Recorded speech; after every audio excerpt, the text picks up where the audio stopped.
Hi everybody, this is Polly. This is my research proposal, questions, conceptual model, and the process. My research questions: what role does social media play in mass murders? What is the actor hoping to achieve? How are those online threats verified? And how are in-person or phone tips/threats identified? Question 2, how can social media be utilized to quickly and accurately assess threats prior to mass murder? Who is responsible for the threat assessment? What actions can a layperson take if they see or hear a threat? Question 3, can every potential mass murder be stopped? Do mass murders and serial killers share psychological commonalities? What warning signs are given prior to an action?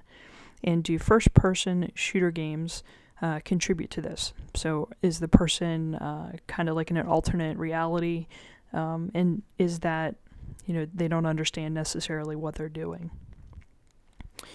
For me, the conceptual model is a little bit, I'm having a hard time with it. So I did a process flow to begin with, and then this helped me build out my conceptual model. So I have 4 people here, or 4 groups of people. Of course, the actor is the person that's actually doing the attack. The layperson could be a friend, an acquaintance, or just someone that's on a social media site.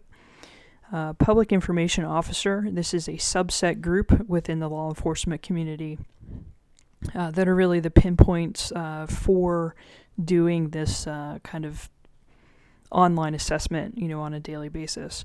And then we have the law enforcement officer who actually investigates and chooses what actions need to be taken. So the actor plans the attack and purchases some sort of weapon, and then they post their intentions, either in a coded manner or sometimes blatant to an online forum. Then we have the 3 other people or groups of people that they start with reading the post. They all recognize that there's some sort of threat, and then they need to take an action. So for the layperson, is he joking? Is it serious? If he is joking, or they think he is joking, or she, no action is taken. If they don't think that they are joking, or they think there's a valid threat there, then they would contact law enforcement. One of the determining points that I don't know, this is how I assume it goes, is the public information officer would be that first point of contact, for the layperson. So that public information officer needs to determine if the threat is valid. Again, if it's no, then there's no action. Yes, then they could potentially route it to a law enforcement officer to do additional investigations. So again, this is the part that I need to look into and research more. So the law enforcement officer is going to determine if there is a valid threat. If there is, they're going to investigate. If there's not, there's no action. From there, is there sufficient evidence to support the validity of the threat? So if it's yes, then they're going to involve additional departments or professionals like mental health professionals and so on. And they also may alert the public. So again, if there's not enough evidence to support the determination of the threat, then there would be no action. So from that, my conceptual model, I'm looking at human attributes, information, threat, and then the law enforcement community itself. So for the human, the psychology of the actor, identifying at-risk qualities of the person, and the overall capabilities of law enforcement. For the information, looking at threat management and then that output of information. For threat attributes, identifying the social media sources and the types of leakage of threatening information. So leakage is a term that I've obtained, just going through some research so far.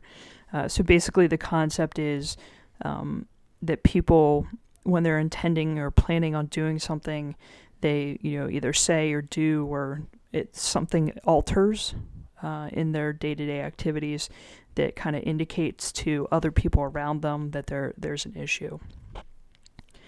And then looking at the law enforcement attributes, identifying the threat, validating, communicating, and then circumventing.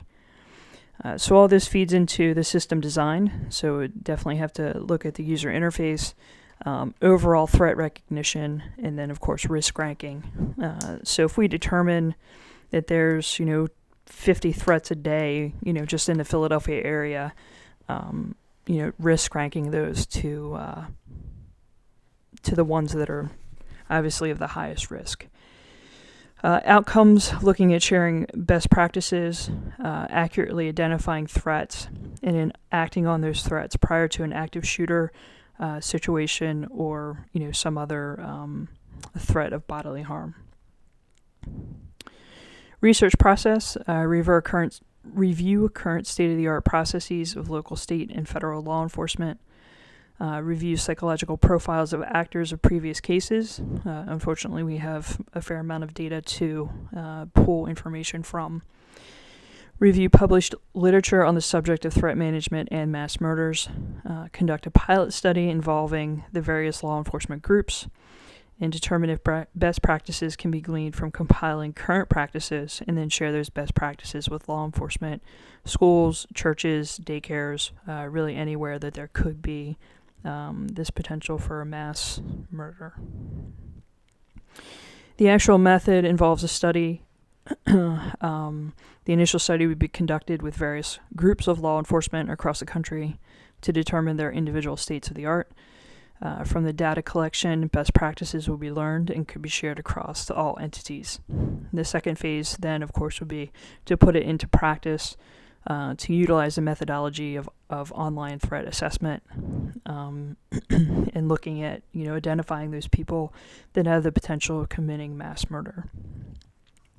So any and all feedback is certainly welcome, and thank you guys. Have a good night.